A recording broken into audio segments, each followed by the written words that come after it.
Good morning student. आज के इस वीडियो में हम लोग पढ़ेंगे class 10th Hindi Kritika George पंचम की नाक। स्टूडेंट, इस कहानी के लेखक हैं कमलेश्वर। यह एक व्यंग्य निबंध है। इस पाठ की शुरुआत करें इससे पहले इस पाठ की समरी देखते हैं। तो ये स्टूडेंट जॉर्ज पंचम की नाक।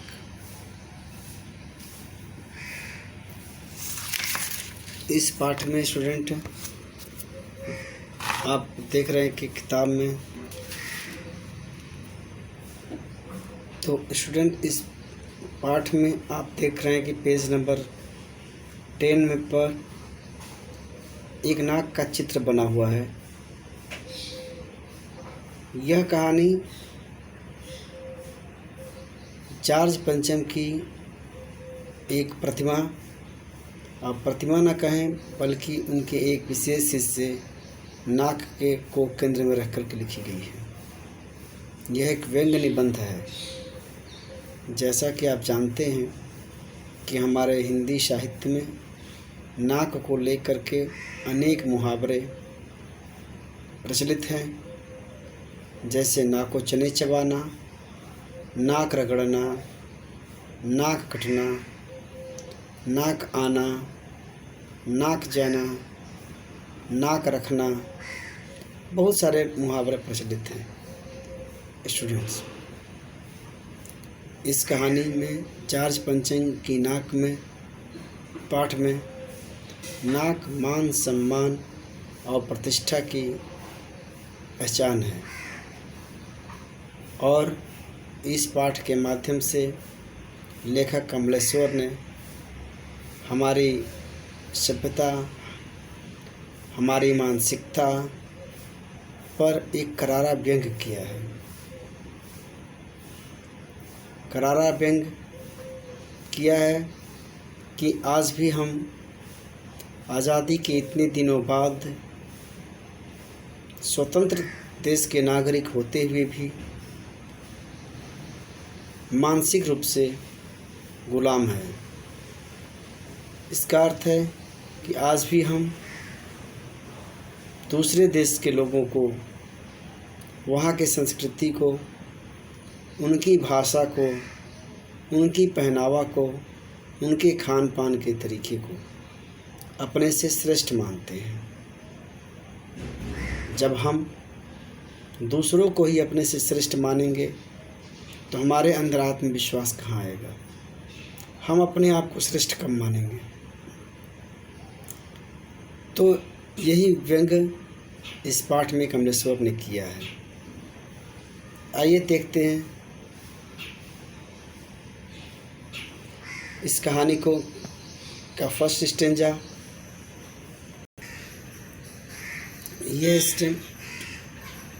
यह बात उस समय की है जब इंग्लैंड की रानी एलिजाबेथ द्वितीय अपने पति के साथ हिंदुस्तान पधारने वाली थी।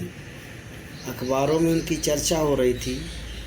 रोज़ लंदन के अखबारों से खबरें आ रही थी कि शाही दौरे के लिए कैसी कैसी तैयारियां हो रही हैं। रानी एलिजाबेथ का दर्जी परेशान था। हिंदुस्तान, पाकिस्तान और नेपाल के दौरे पर रानी कब क्या पहनेंगी?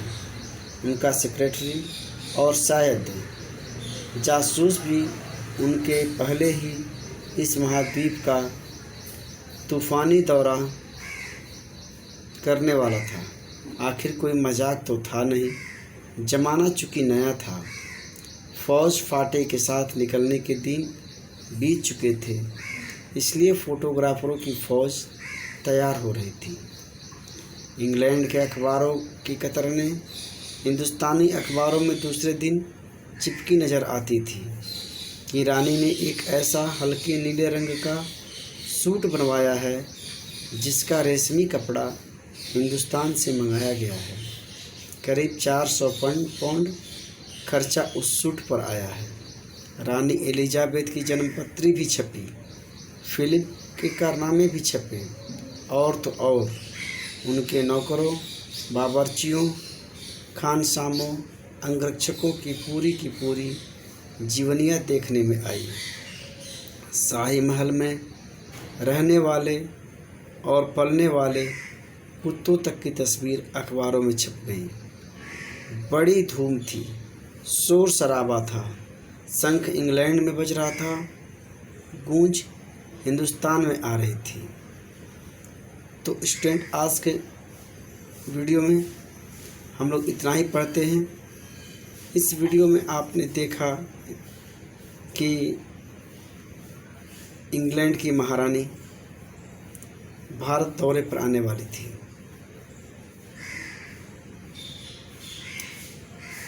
और उनको आने को लेकर के किस प्रकार की तैयारियां चल रही थी।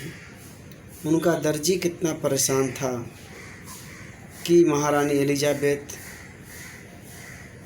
भारत, पाकिस्तान और नेपाल के दौरे पर जाएंगी, तो उनका पोशाक कैसा होना चाहिए। अखबारों में बड़ी धूम थी।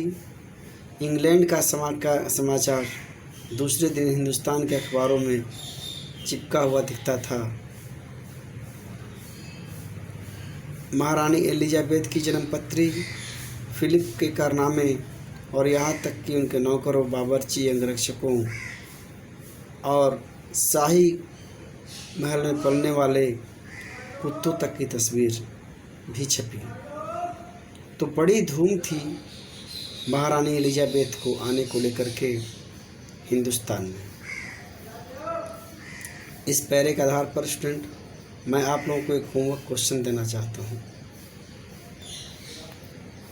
ये स्टूडेंट होमवर्क क्वेश्चन, शाही दौरे को लेकर के किस प्रकार की तैयारियां चल रही थी।